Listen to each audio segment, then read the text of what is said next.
다들 잘 알고 계시는 대로 오늘은 추수감사주일입니다. 조금 뜬금없는 이야기지만 목사로서 설교 준비하기가 제일 힘든 것이 이제 추수감사주일, 또 성탄절, 부활절, 맥추절 같은 절교 설교인 것 같다 싶습니다. 왜 그렇겠습니까? 설교를 할 수 있는 본문은 딱 정해져 있는데 같은 본문을 가지고 다른 내용, 다른 말씀을 전한다라는 것이 굉장히 어려운 일입니다. 이번 주일이 추수감사주일이라서 그런지 복 있는 사람 큐티 교재 본문도 마침 데살로니가전서 5장에 기록된 항상 기뻐하라, 쉬지 말고 기도하라, 범사에 감사하라, 이는 그리스도 예수 안에서 우리를 향하신 하나님의 뜻이니라. 이 말씀이 나오길래 그 본문을 가지고 말씀을 준비하려고 했는데, 제가 오고 이제 11년 차인데 벌써 그 본문을 가지고 5번이나 말씀을 전했더라고요. 그래도 이제 큐티 교재 본문이 그러니까 못 이기는 척 그 본문으로 이제 준비를 할까 마음을 먹으려고 하던 찰나에, 지난번 그 맥주 감사 주일 때 제가 하박국 3장에 기록된 무화과 나무 잎이 마르고 포도 열매가 없고 우리의 양떼가 없고 논밭에 식물이 없어도 나는 여호와로 말미암아 내게 행하여 주신 구원의 은혜로 말미암아 기뻐하리라 라는 이 말씀을 전했고, 그 말씀을 전한 뒤에 저는 이제 그 말씀을 통해 제 나름대로 은혜를 받았고, 저는 이제 이 설교문이 참 잘 되어진 설교문이다, 이런 설교에 대한 자부심이 있어가지고 저희 집에 같이 사는 누구한테 오늘 말씀이 어땠냐 자부심을 가지고 물어봤는데, 너무 자주 들었던 설교라 큰 감동이 없었다, 그런 이야기를 했던 기억이 나더라고요. 그래서 이번에도 만약 데살로니가전서 5장 말씀을 가지고 제가 아무리 은혜롭게 준비를 해서 말씀을 전한다 할지라도 그 말씀을 가지고 벌써 5번 이상 이 설교를 들었던 여러분들이 은혜를 받지 못할 수 있겠구나, 이런 생각이 밀려와가지고 설교문을 사실 다 적어놓고 다시 새롭게 시편 100편 말씀을 다시 기록을 했습니다. 진짜 이 절기 때마다 이 본문을 정하는 거 굉장히 어려운 일입니다. 또 이제 이 추수감사주일 특별히 이제 절기 중에서도 이 추수감사주일 설교가 어려운 이유는 아시듯이 앞에서도 말씀드렸듯이 추수감사주일은 올 한 해뿐 아니라 지난 세월 하나님 우리에게 베풀어 주신 은혜에 감사하고 또 앞으로 행하여 주실 은혜를 기대하면서 감사하며 하나님 앞에 드리는 절기가 추수감사주일 아닙니까? 솔직히 말해서 지금 이 자리에 있는 우리 중에 감사주일임에도 불구하고 감사보다도 깊은 한숨만 나오는 분들도 분명히 계실 것이다 생각되어집니다. 나름대로 열심히 신앙생활 잘 하는 것 같은데도 하는 일이 내 생각대로 내 뜻대로 풀리지 않습니다. 건강하던 사람에게 갑자기 사고가 찾아오고 질병이 찾아와서 건강을 잃게 되거나, 또한 그렇게 애지중지 키웠던 자식이 내 뜻대로 내 생각대로 자라주지 않고 계속해서 속을 썩이고 사고를 치고 있다라고 한다면 마음이 무너지는 것이 사실일 겁니다. 돈줄은 막히고 하는 일들도 내 뜻대로 잘 풀리지 않고 또 막혀있는 문제는 해결될 기미가 보이지 않아서 깊은 한숨을 내쉬고 있는 분들이 분명 계실 것입니다. 최근에 우리 성도님들이 저한테 찾아와가지고 견디기 힘든 당신들의 상황을 이야기하시면서 기도 부탁을 하고 돌아가신 분들이 몇 분 계신데, 그만큼 우리네 인생이 감사보다는 견디기 힘든 이런저런 삶의 무거운 짐을 짊어지고 살아가고 있는 분들이 많이 있는 실정입니다. 근데 이제 이런 상황을 뻔히 알고 있는데 그럼에도 불구하고 기뻐하고 감사하십시오라고 말씀을 전한다라는 것이 목사로서도 절대 쉽지 않은 일이거든요. 근데 간절히 소망하고 바라기는 오늘 예배가 끝나고 예배당 문을 열고 나가는 그 순간 이곳에 역사하고 계시는 성령 하나님의 만져주시는 은혜로 말미암아 우리 속에 있는 모든 깊은 절망과 한숨들은 다 떠나가고 하나님이 허락하여 주시는 우리도 주체할 수 없는 큰 감사와 큰 기쁨이 우리 안에 새롭게 불일 듯이 일어나는 귀하고 복된 시간 될 수 있기를 주님의 이름으로 축원합니다. 자, 오늘 우리가 살펴볼 말씀은 왜 우리 그리스도인들이 하나님께 감사하는 삶을 살아가야 되는지를 가르쳐 주시는 말씀 중 하나입니다. 잘 아시는 대로 시편 말씀은 하나님의 이름을 찬송하는 시로서 대부분 시편 말씀은 하나님께 드리는 제사, 즉 예배 때에 많이 불려졌던 예배를 위한 시입니다. 특별히 백편도 감사의 시, 예배를 위한 감사의 시입니다. 근데 여러분, 보통 시편 하면 누가 제일 먼저 떠오릅니까? 시편 하면 누가 제일 먼저 떠오르죠? 그렇죠. 시편 하면 대부분 다윗입니다. 시편에 기록된 주옥 같은 글들 중 거의 상당수가 다윗에 의해서 기록이 되어졌습니다. 자, 그런데 여러분들이 지금 가지고 있는 성경에서 오늘 본문 시편 100편 위에 파란 글씨로 적혀 있는 제목을 보시면 감사의 시라는 제목은 적혀 있는데 지은이가 적혀 있지 않잖아요. 이 말은 작자 미상이라는 뜻입니다. 저는 오늘 이 본문을 준비하면서 이 시가 이름 모를 한 사람에 의해서 기록이 되어졌다라는 이 사실에 너무 은혜가 되고 또 너무 감사했더랬습니다.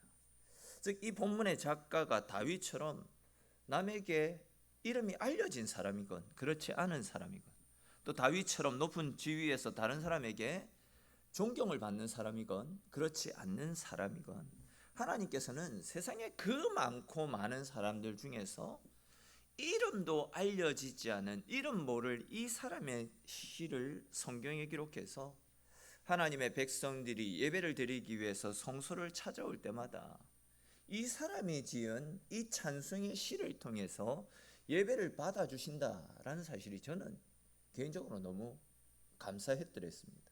여러분, 생각해 보십시오. 하나님께서 이 이름 모를 이 사람의 시를 성경에 기록하셔서 예배의 자리에 나오는 사람들마다 이 사람이 기록한 이 찬송의 시를 불러서 하나님의 이름을 예배케 하셨다, 하나님의 이름을 높여드리게 하셨다라는 말씀은 결국 이런 이야기 아니겠습니까?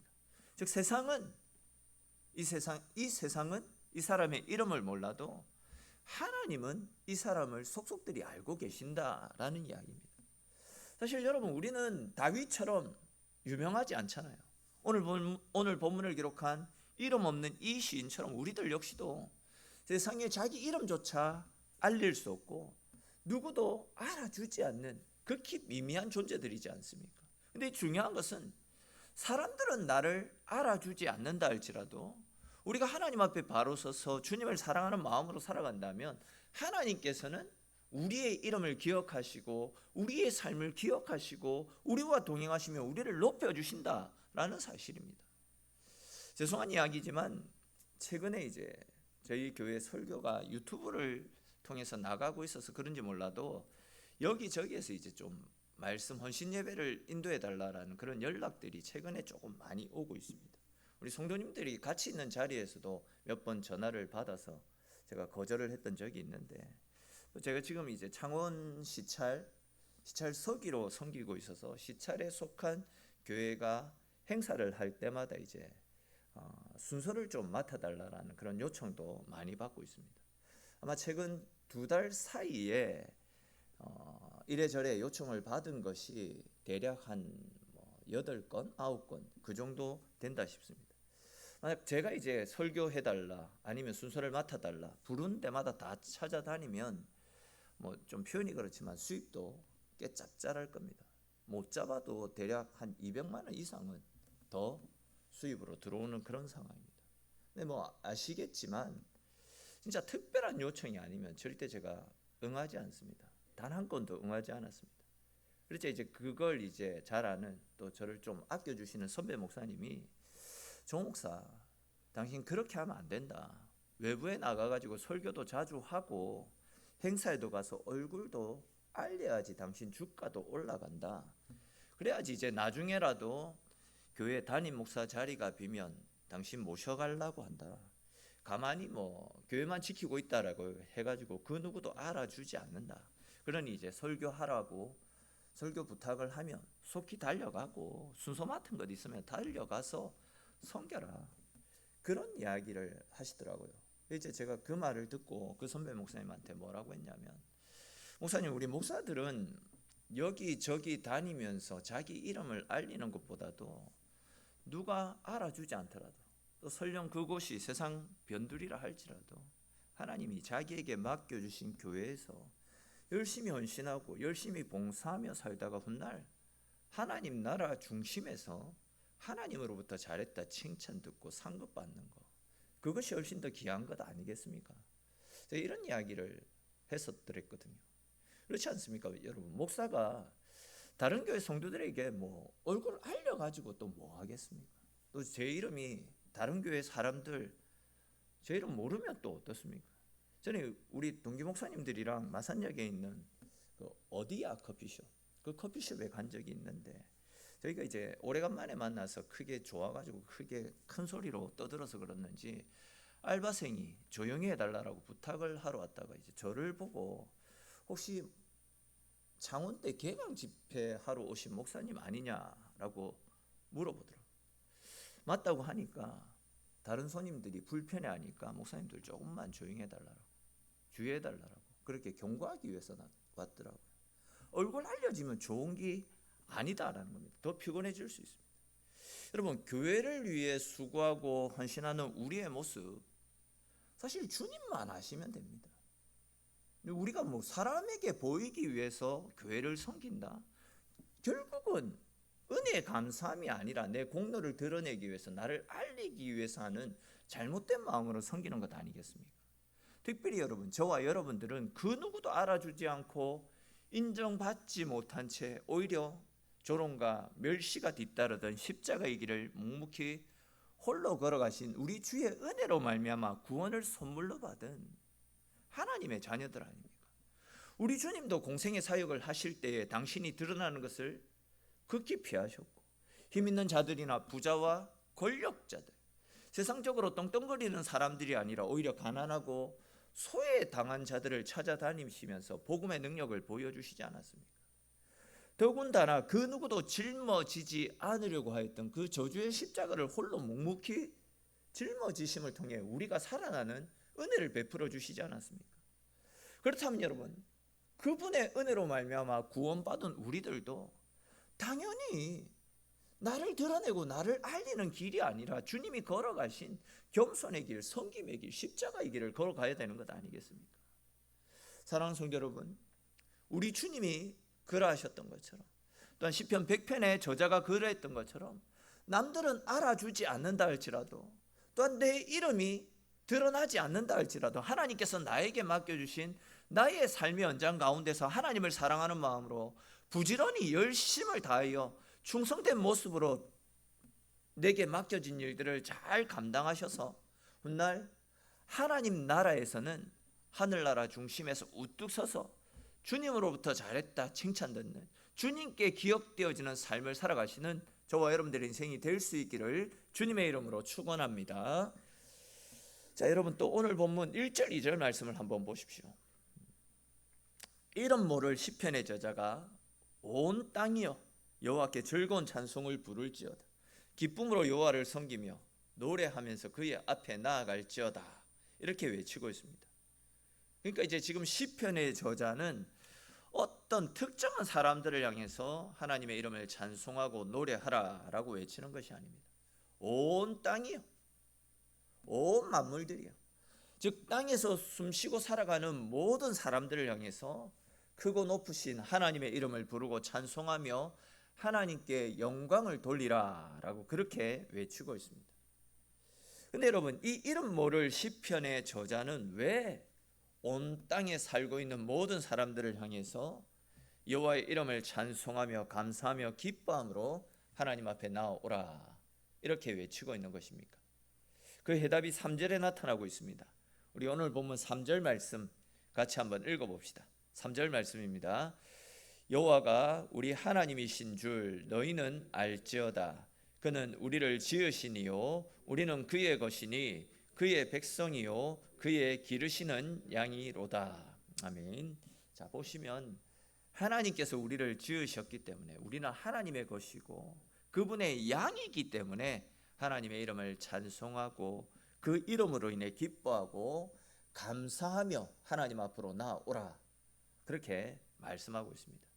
쉽게 말해서 하나님께서 우리의 창조자이시고 우리를 죄에서 구원해 내신 구원자이시기에 우리가 그분의 이름을 찬송하고 그 이름으로 말미암아 감사하는 삶을 살아야 된다, 그렇게 말씀하고 있습니다. 다들 공감하시겠지만 사실 예수 믿기 전에 우리는 사탄에게 영적으로 꽁꽁 묶인 채 사탄의 포로된 삶을 살았던 사람들입니다. 그럼 우리가 하나님의 은혜와 예수 그리스도의 십자가의 사랑으로 말미암아 구원받은 하나님의 백성, 천국의 자녀가 되었습니다. 여러분, 만약 우리가 주님을 만나지 않았다라고 한다면 지금 이 시간에도 우리는 사탄의 종노릇하며 죄를 짓는 자리에서 내 만족, 내 유익, 내 쾌락만을 쫓아 살다가 결국은 지옥의 불구덩이 속으로 떨어져야 되는 불순종의 자녀, 사탄의 자녀였습니다. 그럼 우리가 주님을 만나서 죄의 자녀가 아니라, 죄의 자리가 아니라 이렇게 주님을 만나고 예배드릴 수 있는 은혜의 자리에 나와 있다라는 거. 내 만족과 내 쾌락과 내 유익을 위한 자리가 아니라 하나님 앞에 예배드리며 하나님과 함께하는 이 자리에 나와 있다라는 거. 그것이 우리에게 허락하여 주신 하나님의 크고 놀라운 은혜임을 믿으시기를 바랍니다. 이 말씀을 준비하는데 갑자기 제가 이제 대학생 때 수련회에 참석해서 인격적으로 주님을 처음 만났을 때, 그때가 생각이 났습니다. 저는 이제 중학교 때부터 교회를 다니기 시작했습니다. 그리고 이제 대학부 때 2년 동안 제가 대학부 회장을 했습니다. 또 목사가 되겠다라는 꿈을 가진 채 교회도 안 빠지고 뭐 이런저런 봉사도 굉장히 열심히 하면서 신앙생활을 잘했기 때문에 다른 사람들로부터 믿음이 좋고 신실한 사람이다, 뭐 그런 칭찬을 늘 들으면서 신앙생활을 했던 것 같습니다. 근데 이제 저한테 이제 갈등이 있었는데 그것이 무엇이냐면, 목사가 되겠다라고 말은 했는데 진짜 목사가 되어야 되나? 아니면 이제 경영학과 전공을 살려가지고 돈을 벌어야 되나? 목회보다는 세상적으로 좀 더 나은 길을 선택해서 하루라도 빨리 가난에서 벗어나는 것이 나에게 더 유익하지 않을까? 이런저런 고민들을 계속하면서 살아가고 있었습니다. 그러던 중에 이제 여름 방학 때 대학생 수련회를 다녀왔었는데 그때 강사 목사님이 하셨던 말씀이, 우리는 죄의 공장이다. 툭하면 사탄에게 굴복당한 채 죄를 짓고 넘어지는 연약한 인생들이다. 끊이지 않고 나도 모르게 수시로 죄를 생산해내는 새로운 죄를 짓는 죄의 공장과도 같은 존재가 바로 우리들이다. 지금 이 시간 우리 속에 있는 모든 죄를 내려놓고 하나님 앞에 기도드리자라는 그런 메시지를 던져주셨습니다. 그리고 이제 그 말씀을 따라 기도를 드리던 중에 갑자기 성령께서 강하게 역사하신 것이겠죠. 제가 그동안 지었던 제 속에 있는 죄들이, 저도 인지하지 못하고 있었던 많은 죄들이 파노라마처럼 머릿속에 그려지는 겁니다. 그렇게 이제 제 가운데 있던 숨겨져 있는 모든 죄까지도 드러나게 되니까 어떤 반응이 나타나냐면, 제 스스로가 너무 부끄럽고 초라해서 견딜 수가 없는 겁니다. 제가 아직도 기억나는 것이, 그때 제가 뭐라고 기도했냐면, 하나님, 차라리 저를 죽여주십시오. 차라리 저를 죽여주십시오. 제 속에 있는 죄가 너무 추하고 더러워서 견딜 수가 없습니다. 차라리 저를 죽여주십시오. 진짜 이런 기도밖에 나오지 않더라고요. 기도를 하면서 그렇게 목 놓아 울고 통회하고 엎드렸던 적이 없었던 것 같습니다. 이 제 속에 있는 시커먼 죄들이 드러나게 되니까 견딜 수가 없는 겁니다. 나 아무것도 아닌 존재구나. 아무것도 할 수가 없었습니다. 근데 이제 그때 제 마음에 성령께서, 재진아, 제 공장과도 같은 너를 위해서 내가 십자가에서 죽었잖아. 너를 위해 내가 십자가에 달려 죽었어. 너는 이제 죄의 공장이 아니라 하나님의 자녀야 라는 그런 음성을 들려주셨거든요. 그렇게 추악하고 더러운 죄로 인해서 견딜 수가 없어가지고 차라리 죽여달라고. 하나님, 차라리 죽는 것이 낫겠습니다.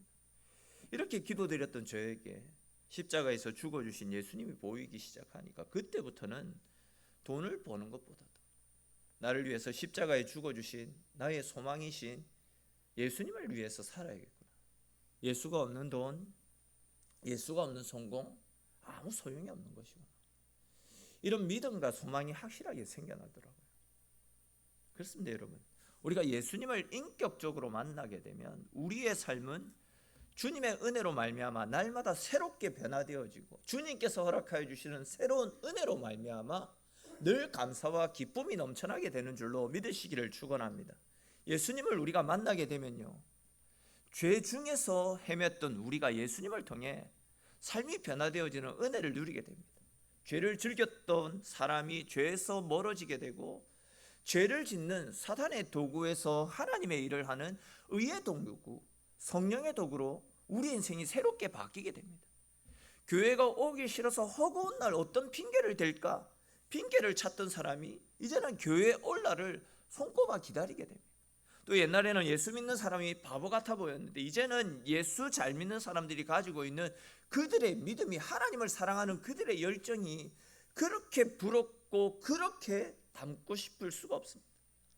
옛날에는 천국이 신화 속에 나오는 어떤 전설 같은 곳이었는데 이제는 내 마음에 확실히 살아있는 나의 소망으로 여겨지게 됩니다. 말 그대로 우리의 인생은 예수님을 믿기 전의 인생과 예수님을 믿은 이후의 인생으로 나누어진다 할 수 있습니다. 예수님을 믿고 난 이후에 우리의 인생은요, 우리가 상상할 수 없을 만큼의 엄청난 은혜 가운데서 내가 얼마나 존귀한 하나님의 백성인지를 깨달아 알게 될 것입니다. 사실 잘 아시는 대로 우리 모두 다 죄인입니다. 나는 그나마 나은 사람이겠지 이렇게 생각할지 모르겠지만 하나님 보실 때 다 50보 100보입니다. 도토리 키재기에 불과합니다. 우리 모두 하나님 앞에 다 죄인입니다. 근데 죄로 인해서 죽어 마땅한 우리가 전적인 하나님의 은혜로 말미암아 구원을 받았기에 또한 하나님께서 우리의 목자가 되셔서 우리를 천국으로 인도해 주실 것이기 때문에 시편의 기자는 다른 그 어떤 것들이 아니라 우리에게 행하여 주신 구원의 은혜로 말미암아 하나님이 우리의 목자가 되셔서 우리를 천국으로 인도하여 주실 그 은혜로 말미암아 감사하고 기뻐하라라고 우리에게 외치고 있는 것입니다. 다른 이유가 없습니다. 하나님께서 나에게 건강을 주셨기 때문에 나에게 풍성한 물질과 좋은 직장, 좋은 교회, 좋은 목사와 좋은 성도들과 함께 할 수 있게 해주신 것, 이건 역시도 우리가 감사해야 되겠지만 이 모든 것들보다도 죄인된 우리를 하나님이 사랑해 주셨다라는 사실, 내가 하나님의 사랑받는 자녀임에 감사하고 기뻐하는 저와 여러분들이 될 수 있기를 축원합니다. 더 나아가서 우리 주님께서 죄인된 나를 살려주시기 위해서 십자가에 달려 죽어주심으로 우리에게 영원한 생명을 허락하여 주셨습니다. 우리에게 허락되어진 구원의 은혜로 말미암아 늘 언제나 감사하고 기뻐하며 하나님과 함께하는 삶을 살아가는 저와 여러분들이 될 수 있기를 바랍니다. 언제 한번 제가 말씀드린 기억이 있는데, 여러분, 하나님께서 물로 세상을 심판하셨을 때, 노아의 홍수 때, 그때를 한번 생각해 보십시오. 그 홍수가 났을 때에 노아를 포함해서 몇 사람이 홍수로부터 건짐을 받았습니까? 총 8사람이 건짐을 받지 않았습니까? 노아와 그의 부인, 또 노아의 세 아들과 세 아들의 부인들, 그렇게 총 8명이 구원받았습니다. 근데 여러분 한번 생각을 해보십시다. 방주 안에서 1년이나 갇혀서 생활했습니다. 그 생활이 즐거웠겠습니까? 지루하고 따분했겠습니까? 당연히 지루하고 따분했을 겁니다. 냄새도 많이 났을 것이고 동물들 울어 제끼는 소리 너무 시끄러웠을 것입니다. 굉장히 불편했을 것입니다. 근데 중요한 것은 지금 모든 사람들이 홍수로 말미암아 다 죽음을 당한 상황입니다. 그런 가운데서 그들 가족 8명만 건짐을 받은 상황 아닙니까? 지금은 방주 안의 생활이 불편하다고, 냄새가 나고 지루하고 따분하다고 투정을 부릴 때가 아닙니다. 모든 사람이 죽어나가는 세상의 심판으로부터 건져주신 것에 대해서 감사하고 홍수 이후에 하나님께서 새롭게 펼쳐주실 새로운 은혜를 기대하면서 감사하며 그 시간들을 보낼 수 있어야 되는 때입니다. 근데 그런 그들이 멸망의 위기에서 건진받은 것은 다 잊어버린 채 방주 안이 답답하다고 불편하다고 계속해서 하나님 앞에 원망과 불평을 쏟아낸다면 편히 그렇지만 제정신이 아닌 겁니다. 그런 그들을 바라보시는 하나님의 마음이 얼마나 불편하시겠습니까? 근데 여러분, 혹 지금 이 시대를 살아가는 우리들의 모습이 이런 모습은 아닌지 우리 자신을 한번 돌아보십시오. 가장 귀한 생명을 하나님으로부터 선물로 얻었습니다. 사망으로 떨어져야 될 영원한 멸망으로부터 건짐을 받았습니다. 은혜의 방주에서 생활을 하고 있으면서도 나를 건져주신 은혜는 잊은 채 이런저런 원망과 불평을 쏟아내며 항상 저주와 원망, 불평 속에 살아가고 있지는 않습니까? 여러분, 돈이 아무리 많이 있어도 죽으면 끝인데 돈이 뭐가 중요합니까? 명예, 권세, 권력 다 마찬가지 아닙니까? 죽으면 아무 소용없는 것들입니다. 근데 하나님께서는 우리에게 가장 소중한 생명을 허락해 주셨습니다. 죽어서도 죽지 않는 영원한 생명을 우리에게 허락해 주셨다는 거죠. 다시 말해서 우리는 하나님으로부터 가장 소중한 생명을 선물로 받은 사람들입니다.